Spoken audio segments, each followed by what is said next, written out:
Journey to the Center of the Earth by Jules Verne. Chapter 2. Starting the Journey. It didn't take long for my uncle to take a book of maps from the shelf in order to explain Saxuckerman's message to me.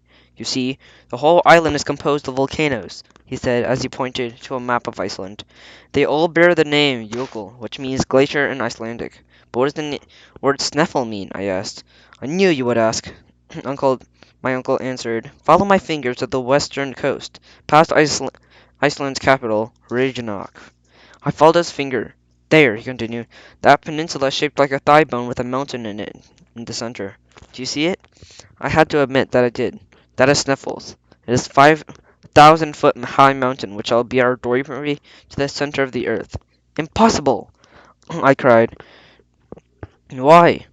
The professor asked. Because the crater is probably choked with lava, with burning rocks, and many of its danger. Suppose it's extinct? That's why it's been dead for many years. That would make a difference, I admitted. But what is this about Scartaris and the Kalends of July? This shows how much the Saxuckerman knew about the area. The Sniffles Mountain has two peaks and many craters. Saxuckerman is careful to point out the exact peak and crater. He lets us know that at the end of June, the sun is positioned to the heavens so that the shadow of the mountain Scartaris of the one of the peaks falls upon only one crater. That is our highway to the center of the earth. But the theories about the heat, I began. I care nothing for theories, my uncle answered loudly. Neither you nor anyone else really knows anything about the interior of the earth. The only way to learn its secret is to go and see for ourselves.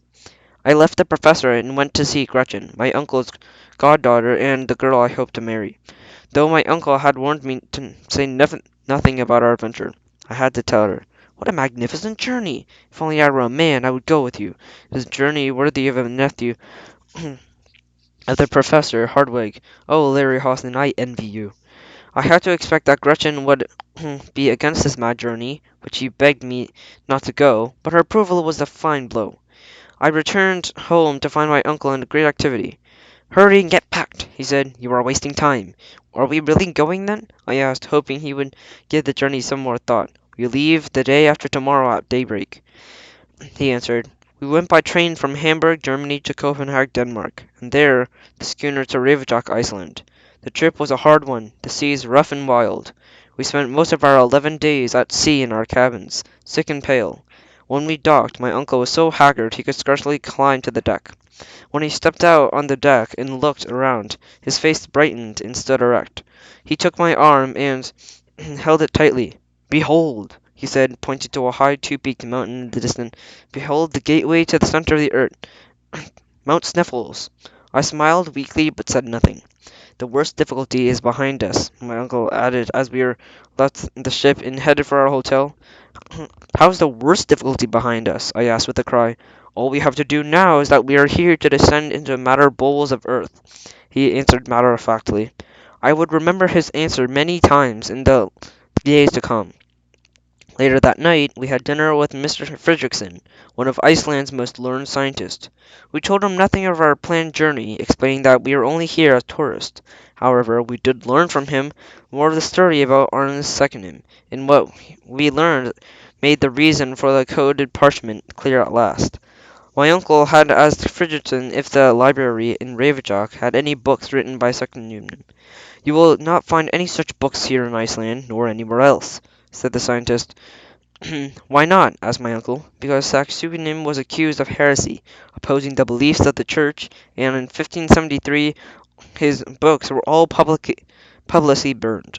But, to turn into a more pleasant subject, Professor Hardwick, I hope you will find time during your visit to examine some of the Iceland's minerals. Some fine examples are to be found in Mount Sniffles. I might consider visiting there, said my uncle, barely hiding his delight. That will not be easy in a trip, however, said Fredrickson. There are no boats to take you across the bay. You will have to go by land along the coast. But it was a very interesting route. To get there, you will need a guide, and I have just the man for you. I will bring him to your hotel tomorrow. The following morning, when I awoke, I heard my uncle's voice coming from the next room.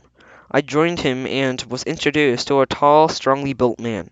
His head was long, and his eyes seemed strong and intelligent. He seemed like a man who could be trusted. His name was Hans Bisgelk. Hans agreed to guide us to a village on the slope of Sniffles and remained in our service during my uncle's scientific investigation. Little did Hans realize that at the time that he would make history with us by accompanying us to the journey of the center of the earth. We spent the next days of our equipment together. Besides the normal climbing tools, pickaxes, crowbars, and a ladder made of silk, iron shod alpine poles, strong rope, we took the following: a thermometer which would read to 150 centigrade, which is 318 Fahrenheit, and a manometer to measure the atmospheric temperature pressure, a good watch, two compasses, a night glass, twin and two Rookmorph's lanterns, and a battery to give us light. Our arms consisted of two rifles and two six-shooters. I couldn't understand why we needed them, for we had neither wild animals nor savage natives to fear, but I decided that my uncle had his reasons. The weather was overcast but calm when we began our journey to Mount Sniffles. What do I risk? I reasoned. We will take a walk and climb the mountain, and, if the worst come to worst, descend in the crater of an extinct volcano. It took full 10 days to reach the foot of Mount Sniffles. My uncle and I rode horses, two more carried our equipment, but nothing could persuade Hans to climb the back of any animal, so he made the trip on foot. Along the way we had to cross the small mountains and the large ones. In flat lands, the fords, the swirling bodies of water surrounded by rocky cliffs and thousands of feet high.